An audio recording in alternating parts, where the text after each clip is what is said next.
Friends, welcome to Ethirneechal promo. இன்னைக்கு நம்ம எதிர்நீச்சல் சீரியல்ல என்ன விறுவிறுப்பான விஷயம் அப்படின்னு பார்த்தீங்கன்னா, ஜனனிக்கு இப்படி ஒரு கொடூரமான நிலைமை வரும் அப்படின்னு சொல்லிட்டு கொஞ்சம் கூட எதிர்பார்க்கவே இல்லைங்க.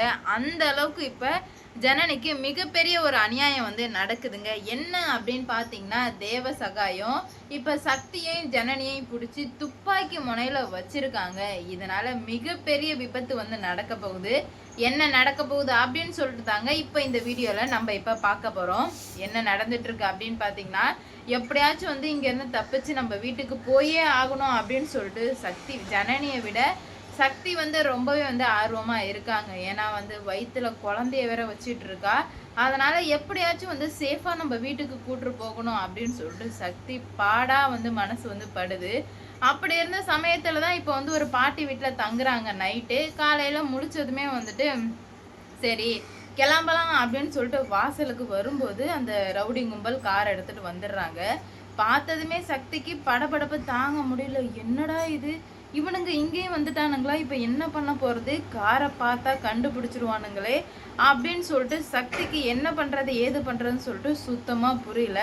உடனடியாக நம்ம இங்கேருந்து போனால் மட்டும்தான் வந்து ஜனனியை வந்து காப்பாற்ற முடியும் அப்படின்னு சொல்லிட்டு உடனே என்ன பண்ணுறாங்கன்னா, ஜனனிகிட்ட சொன்னால் பயந்துருவா அப்படின்னு சொல்லிட்டு வா ஜனனி உடனே போகலாம் அப்படின்ற மாதிரி சொல்ல, ஏன் சக்தி ஏன் இரு வெயிட் பண்ண, பாட்டி தான் வந்துட்டு ஏதோ செஞ்சு கீரை பறிச்சுட்டு வரேன்னு சொன்னாங்கல்ல, இரு போகலாம் அப்படின்ற மாதிரி சொல்ல, அதுக்கெல்லாம் டைம் இல்லை உடனே கிளம்பு அப்படின்ற மாதிரி சொல்ல, என்னாச்சுன்னு தெளிவாக சொல்லு சக்தி, அப்போ தான் வந்து என்னன்னு புரியும் அப்படின்ற மாதிரி சொல்லவும் முடியல. ஏன்னா சொன்னால் பயந்துருவா அப்படின்னு சொல்லிட்டு சொல்லவும் முடியல. நான் சொல்கிறேன்னா என்ன ஏதுன்னு கேட்காத, ஒரு கெட்ட விஷயமும் இல்லை, எல்லாம் நல்ல விஷயந்தான் வா அப்படின்னு சொல்லிட்டு அந்த பாட்டிக்கிட்ட நன்றி கூட சொல்ல முடியல. அந்த அளவுக்கு வந்து சக்தி இக்கட்டான நிலமையில மாட்டிக்கிட்டாங்க. வீட்டுக்கு பின்னாடி வந்து வா போகலாம் அப்படின்ற மாதிரி சொல்ல, பின்னாடி ஏன் சக்தி என்ன ஆச்சு, ரவுடிங்க வந்துட்டாங்களா அப்படின்ற மாதிரி கேட்க, அதெல்லாம் இல்லை வா அப்படின்ற மாதிரி சொல்ல, நான் பயப்பட மாட்டேன் சொல்லு சக்தி என்னன்னு. ஆமாம் ரவுடிங்க பாட்டி வீட்டு வாசலுக்கே வந்துட்டாங்க, அதனால தான் இப்போ அப்படின்னு சொல்லவும், ஐயோ இப்போ என்ன பண்ணுறதுனே தெரியலையே அப்படின்ற மாதிரி ஜனனி சொல்ல, இதுக்காக தான் நான் உங்ககிட்ட வந்து சொல்லாமல் வச்சுருந்தேன். இப்போ பாரு இங்கே பாரு ஜனனி, நீ ஒரு உயிர் கிடையாது 2 உயிர். நீ எந்த அளவுக்கு போல்டாக இருக்கிறியோ அந்த அளவுக்கு நம்ம பாப்பா வந்து நல்லா வளரும் அப்படின்ற மாதிரி சொல்ல, சரின்னு சொல்லிட்டு தைரியத்தை வர வச்சுட்டு ஓடுறாங்க. அந்த ரவுடிங்க வண்டியை பார்த்துட்டானுங்க. வண்டியை பார்த்ததுமே என்னடா வண்டி இங்கே கிடக்குதே அப்படின்னு சொல்லிட்டு அப்போ தான் அந்த பாட்டி வந்து இவங்க 2 பேரும் தேடிட்டு போயிருக்காங்க. தம்பி தம்பி அப்படின்னு கூப்பிட்டுட்டே வர்றாங்க. எங்கே போனாங்க இவங்க அப்படின்னு சொல்லிட்டு அந்த பாட்டி யோசிச்சுக்கிட்டே இருக்கும்போது இந்த ரவுடிங்க வந்து இந்த வண்டியிலேருந்து யாராவது 2 பேர் வந்தாங்களா அப்படின்ற மாதிரி கேட்க, பாட்டியால் என்ன சொல்கிறது போகிறதுனே தெரியல. பார்க்குறதுக்கு ரவுடி பசங்க மாதிரி இருக்குது. ஆனால் வந்து பாட்டி வந்து சொல்லிடுறாங்க, இல்லை தெரியாது அப்படின்ற மாதிரி சொல்லிடுறாங்க. அப்போ நீ யாரை தம்பி தம்பின்னு கூப்பிட்டுன்னு கேட்கும்போது, என் பையனை கூப்பிட்டப்பா, என்னப்பா உன்னோட பெரிய பிரச்சனையாக இருக்குது போங்கப்பா அப்படின்ற மாதிரி சொல்லவுமே பாட்டிக்கும் படபடப்பு தாங்கல. இவங்க ஓடுறாங்க. ரவுடிங்க அங்கங்கே தேடி பார்த்தா பார்த்துடுறாங்க. தூரத்தில் 2 பேர் ஓடிட்டு இருக்கிறத பார்த்துடுறாங்க. டேய் இங்கே ஓடிட்டு இருக்காங்கடா, வாங்கடா வாங்கடா அப்படின்னு சொல்லிட்டு இவனுங்க ஓட சக்தியும் ஜனனி பிச்சு உதறிட்டு ஓடுறாங்க. குழந்தை வேற இருக்குது, ஓடலாம் கூடாது இந்த சமயத்தில். ஆனால் வேற வழியே கிடையாது. இப்போ பரவாயில்ல குழந்தையே போனாலும் என்ன, ஜனனியை வச்சு பார்த்துக்கலாம் அப்படின்ற மைண்ட் செட்டுக்கே சக்தி வந்துட்டார். ஏன்னா இப்போது நம்ம இப்போ வந்து குழந்தைக்காக ஓடாமல் ஒரு இடத்துல உட்காந்துட்டோன்னா ஜனனியே அவன் வந்து இழந்துருவோம் நம்ம. அதனால் குழந்தை இல்லைனா கூட பரவாயில்ல, எனக்கு ஜனனி மட்டும் போதும் அப்படின்னு சொல்லிட்டு ரொம்ப தூரத்துக்கு ஓடிட்டாங்க. அப்பாடா தப்பிச்சிட்டோம் அப்படின்னு சொல்லிட்டு அப்போ தான் பெருமூச்சு விடுறாங்க சக்தியும் ஜனனியும். பார்த்தா என்னடா இது அப்படின்னு சொல்லிட்டு ஒருத்தன் வந்து துப்பாக்கி எடுத்துகிட்டு வந்து நிற்கிறான் பின்னாடி. ஜனனி சொல்லிட்டாங்க, சக்தி இவன் தான் அந்த தேவ சகாயம் அப்படின்ற மாதிரி சொல்ல, என்ன ஜனனி சொல்கிற? ஆமாம் சக்தி, நம்ம வசமாக மாட்டிக்கிட்டோம், நம்மளால் இதுக்கு மேலே தப்பிக்கவே முடியாது அப்படின்ற மாதிரி சொல்லவுமே உடனே அவன் துப்பாக்கி வச்சு 2 பேரும் முட்டி போடுங்க அப்படின்ற மாதிரி சொல்கிறாங்க.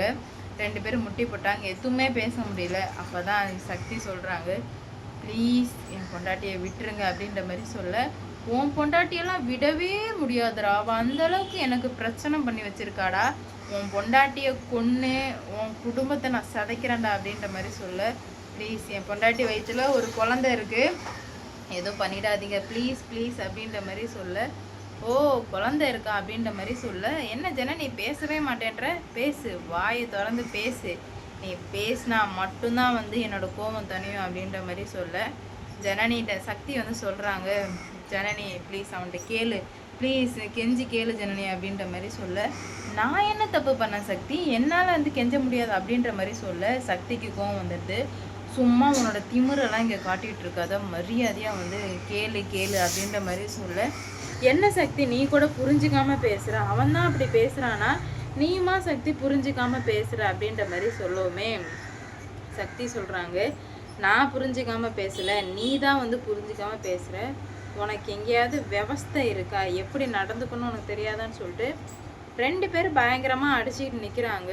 உடனே வந்து சரி எனக்கு என்ன பண்ணணும்னு சொல்லிட்டு கிளியராக வந்து புரிஞ்சிடுச்சு அப்படின்ற மாதிரி சொல்ல, என்ன பண்ண போகிறீங்க அப்படின்ற மாதிரி கேட்க, சச்சா உங்களெல்லாம் நான் ஒன்றுமே பண்ண மாட்டேன், எங்கே என்ன பண்ணணுமோ அங்கே நான் கிளியராக ஒன்று பண்ண போகிறேன் அப்படின்ற மாதிரி சொல்லவுமே ப்ளீஸ் எதுவுமே பண்ணிடாதீங்கன்னு சொல்லிட்டு கெஞ்சுறாங்க. உன் பொண்டாட்டியை கெஞ்ச சொல்லுன்ற மாதிரி சொல்ல ஜனனி வந்து கெஞ்சவே இல்லை, உங்கள் குழந்தைய கொன்று இவளை வந்து நான் நடப்பணமாக ஆக்குறேன், அதுதான் என்னோட முக்கியமான வேலையே அப்படின்ற மாதிரி சொல்லவுமே ரொம்ப வந்து குழப்பத்தோடு இருக்காங்க. அவங்களுக்கு என்ன பண்ணுறது போகிறதுன்னு சொல்லிட்டு சுத்தமாக புரியல. இப்படியே விட்டு வச்சுட்டே இருந்தால் சரி வரான்னு சொல்லிட்டு அவங்களுக்கு நல்லாவே வந்து புரிய வந்துடுச்சு.